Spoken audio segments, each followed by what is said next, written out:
સૂચિત મિલ્ક સેન્ટરો બંધ કરવાના સરકારના નિર્ણયને લઈને પશુપાલકોનો વિરોધ છે। 5 મિલ્ક સેન્ટરોના પશુપાલકોએ કલેક્ટરને કરી છે રજૂઆતો। ગામના મુખ્ય દૂધ મંડળી સિવાય પેટા મંડળીઓને બંધ કરવાના રજિસ્ટ્રારે કર્યા છે આદેશ।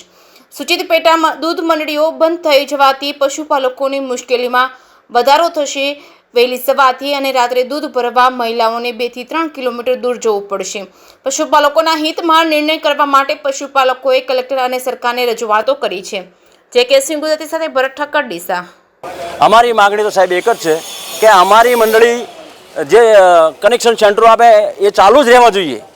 વસ્તુ એ વહીવટ અમારી મંડળી અમે બીજે જો દૂધ ભરાવા જશો નહીં, અમારી બેન બેટીની તકલીફો થાય। 2-3 કિલોમીટર ધક્કા અમે ખાવા જશો નહીં। માટે બનાસ ડેરીના ચેરમેન સાહેબ અને એમડી સાહેબને પણ વિનંતી કરું છું અને એમાં સરકારશ્રીમાં જેટલા બેઠેલા માણસો હોય એમને પણ હું વિનંતી કરવા માગું છું કે ભાઈ ઓનો ગમે તે રીતે નિર્ણય લ્યો અને અમારા પશુપાલકોને શું કરવા મારી નાખો?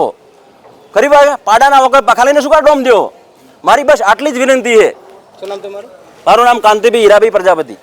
અમારી સૂચિત મિલ્ક કલેક્શન સેન્ટર ગુજરાત સરકારે અને બનાસ ડેરીએ અમને લેખિત તો કીધું નથી પણ મૌખિક રીતે 30/6થી બંધ કરવાની છે અમારી મંડળી।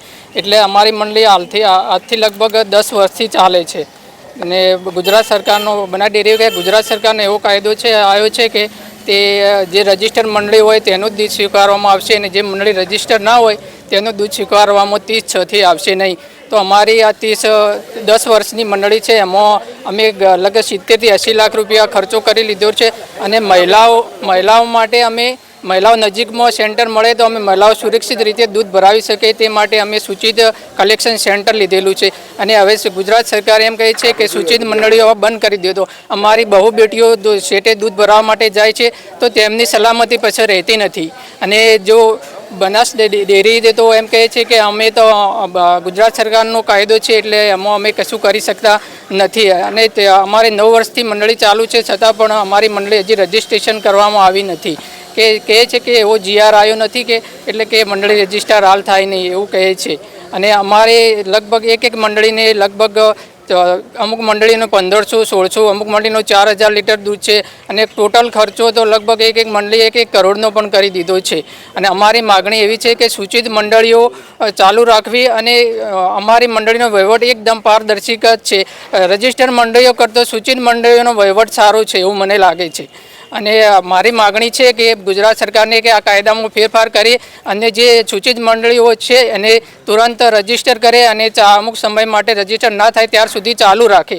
અને ગુજરાત સરકારને મારે કહેવાનું છે કે તમે એક બાજુ મહિલા જાગૃતિ અને સમૃદ્ધિની વાત કરો છો અને સહકારથી સમૃદ્ધિની વાત કરો છો અને બીજી બાજુ આવો મહિલાઓને સુરક્ષિત દૂધ આવવા માટે સુરક્ષિત નથી તો તેમને હવે દૂર જવું પડે છે। એટલે મહિલાઓ લગભગ અમુક મંડળી તો 3 થી 4 કિલોમીટર દૂર છે સૂચિત મંડળીઓ, એટલે તેમને જવા માટે બહેનોને તકલીફ પડે છે એટલે અમે સૂચિત મંડળી લીધી છે અને હવે ગુજરાત સરકાર એવો કાયદો કર્યો છે કે તમારી મંડળી સૂચિત મંડળીમાં દૂધ ભરાવી નહીં શકે।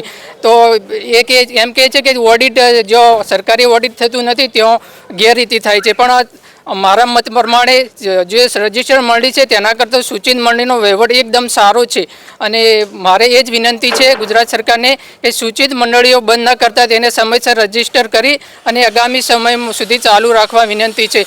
જો આ મુદ્દો સ્વીકારવામાં નહીં આવે તો અમે આગામી સમયમાં મુખ્યમંત્રી ભૂપેન્દ્ર પટેલ સાહેબ પાસે પણ જવાની અમારી તૈયારી છે। મારું નામ મનવર કનૈયાલ નાગર છે અને પટેલ ફાર્મ નાળાસરનો હું મંત્રી છું।